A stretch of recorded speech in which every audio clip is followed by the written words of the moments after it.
Coucou tout le monde, je suis très contente de vous retrouver en ce vendredi pour vous proposer la recette des gyoza. Ce sont des raviolis japonais absolument divins. J'en ai fait pour la première fois il y a quelques semaines et franchement, ils ont été adoptés par toute la famille. On a adoré. Je vais vous montrer toutes les étapes dans cette vidéo. Je vais commencer par faire une farce au porc et puis ensuite il y aura le pliage. C'est pas très compliqué, je ne suis pas une experte, mais j'y arrive. Ensuite, la cuisson et puis je vais préparer également une petite sauce très simple d'accompagnement. Et ensuite, il n'y aura plus qu'à se régaler. Mais d'abord, il y a un petit peu de travail. Donc, je vais arrêter de parler et puis eh bien, on y va. Vous êtes prêts? Allez, c'est parti!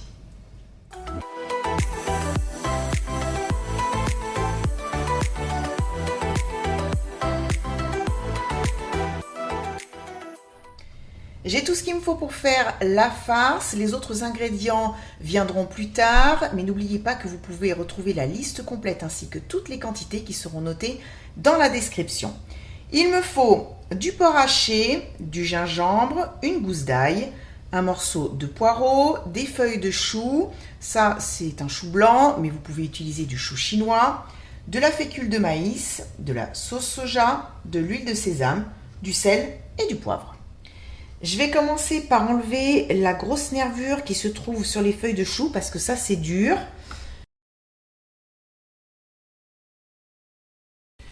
Je vais les rouler.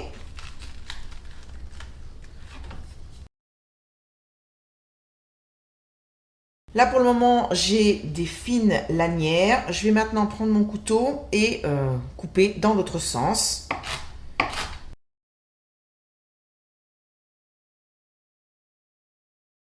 Voilà, j'ai obtenu quelque chose d'assez fin, ça me plaît. Je vais maintenant débarrasser le chou dans un saladier. Je vais faire la même chose avec le poireau.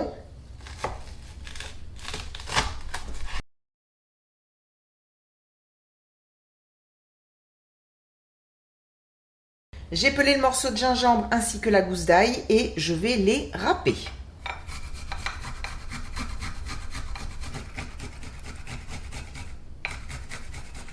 Je viens de sortir la viande du réfrigérateur. Il ne me reste plus qu'à ajouter tous les ingrédients.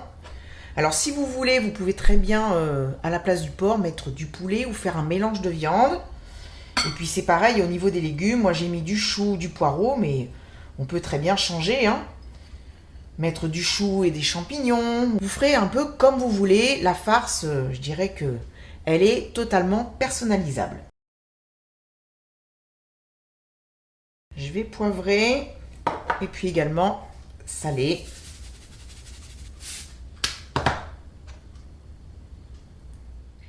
Je vais mélanger le tout à la main. Je trouve que quand on fait une farce, la main est vraiment le meilleur outil. Alors bien sûr, si vous ne voulez pas, vous prenez une fourchette ou une cuillère, ça fonctionnera. Mais je trouve qu'avec la main, on sent bien les choses. Allez, c'est parti. Ça sent extrêmement bon. Donc là, il faut vraiment bien malaxer pour obtenir une farce un petit peu collante. La farce est prête. Vous pouvez l'utiliser de suite et puis commencer le pliage de vos gyoza. Ou si vous préférez, vous pouvez également filmer le saladier et l'entreposer au réfrigérateur. Je vais me laver les mains et puis je vous retrouve pour confectionner les gyoza. Je vais commencer l'étape la plus longue de la recette. Alors si vous pouvez avoir un petit peu d'aide, eh bien, écoutez, ça ira plus vite. Moi malheureusement, je suis toute seule. Ça va me prendre un petit peu de temps, mais franchement, ça vaut grave le coup. J'ai sorti les disques de pâte du réfrigérateur. Je les ai préparés hier. La vidéo est déjà en ligne. Si vous ne l'avez pas vue, je vous l'accroche dans le petit i en haut de l'écran. Je vous mettrai également le lien dans la barre d'informations. J'ai une coupelle avec de l'eau, la farce que je viens de préparer et puis j'ai également une plaque à pâtisserie que j'ai recouverte d'une feuille de papier sulfurisé. Je prends un disque de pâte dans ma main gauche. Je vais maintenant ajouter de l'eau sur les bords. Ça va permettre en effet de bien souder le tout. Je mets au centre une petite cuillère à café de farce. Ici, je vais appuyer et je vais commencer à faire des plis.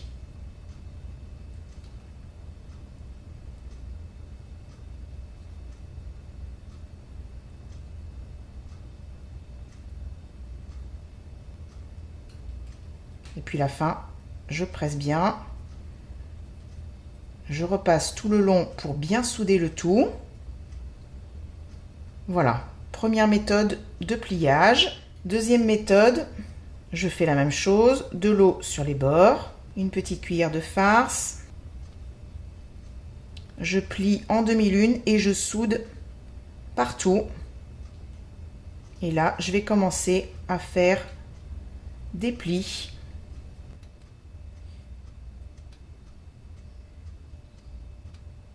Voilà, j'appuie bien, toujours pour que ce soit bien hermétique. Et voilà, deuxième méthode. Alors, il y a différentes façons de plier, hein. Moi, je fais vraiment celles qui me paraissent les plus simples. Allez, je continue et je vous retrouve dès que j'ai terminé. J'ai fini, je n'ai même pas rangé, je suis juste allée me laver les mains. Et en fait, j'ai utilisé tous les disques de pâte que j'avais fait, c'est-à-dire 32. Je trouve personnellement qu'au niveau de la quantité de farce, je me suis bien débrouillée parce qu'il ne me reste que ça, c'est-à-dire l'équivalent d'une cuillère à café. Je vais faire place nette et je vous retrouve tout de suite après. Vu la quantité de gyoza qu'il y a sur cette plaque, je ne vais pas tous les faire cuire maintenant. Je vais en garder 20 et puis les autres, je vais les replacer sur une petite plaque bien à plat et les mettre au congélateur pour une prochaine fois. Je peux me permettre de les congeler puisque ni la pâte ni la farce n'avaient déjà été congelées. Attention à ne pas recongeler un produit qui a été décongelé.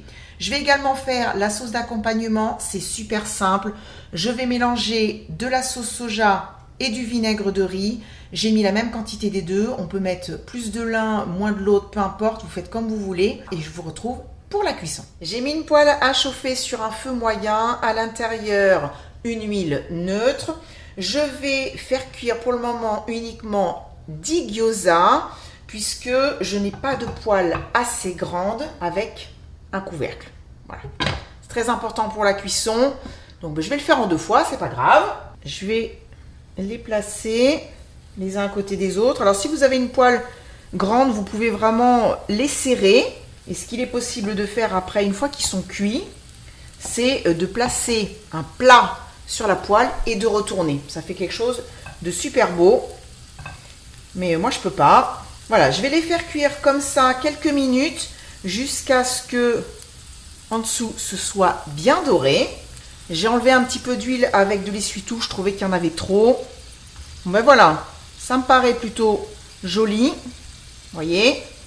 C'est doré. Alors maintenant, je vais verser de l'eau dans la poêle et couvrir de suite avec le couvercle.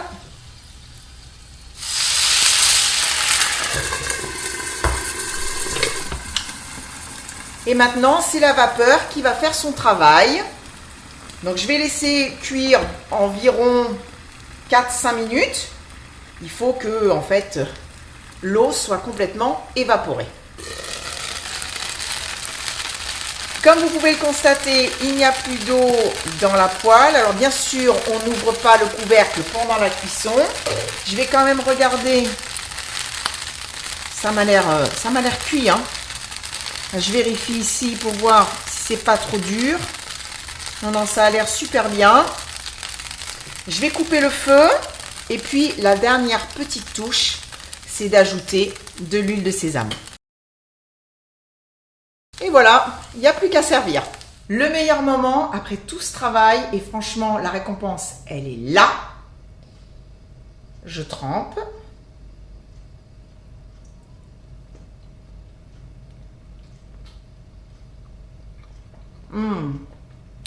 Oh wow.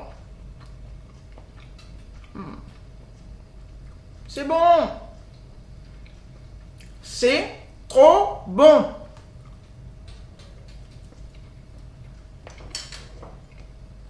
Franchement, j'adore ça.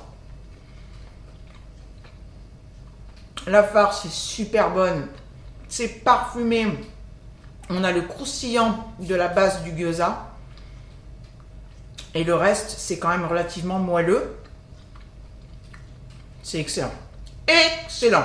J'espère vraiment que cette recette vous a plu et que vous referez ces gyoza à la maison. Je sais que ça prend du temps, mais si vous en avez, je vous assure, faites la recette. Vous serez récompensé.